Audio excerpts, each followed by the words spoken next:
আর বাবারে বাঁচাই বলে ওনারা যা পারে তা সাহায্য করেন। মানুষ মানুষের জন্য, এই কথাটাই আজ আবার মনে করিয়ে দিচ্ছে একটি অসহায় পরিবার। লিভারে জন্ডিস ও ক্যান্সারের মতো কঠিন রোগে আক্রান্ত হয়ে মৃত্যুর সাথে লড়াই করছে টেকনাফের পরিচিত মুখ। দীর্ঘদিন থেকেই দাওয়াতে তাবলিগের সাথে যুক্ত আছে, পাশাপাশি টেকনাফের একজন ব্যবসায়ী জনাব সৈয়দ হোসাইন। প্রতিদিন যন্ত্রণায় কাটছে তার জীবন।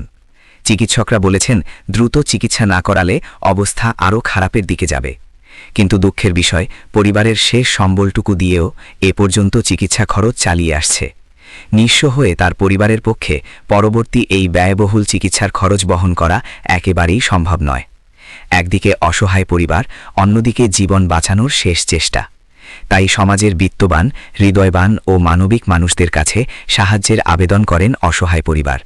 আপনার সামান্য সহযোগিতাই হয়তো বাঁচিয়ে দিতে পারে একটি জীবন, ফিরিয়ে পেতে পারে একটি পরিবারের হাসি। তাই আসুন আমরা সাধ্যমতো মানবতার হাত বাড়িয়ে দেই। এই ছোট্ট সাহায্যই হতে পারে তার বেঁচে থাকার শেষ আশা। সহযোগিতার জন্য স্ক্রিনে দেয়া নম্বরে রোগীর পরিবারের সাথে যোগাযোগ করতে পারেন। আল্লাহ সবাইকে উত্তম প্রতিদান দান করুন।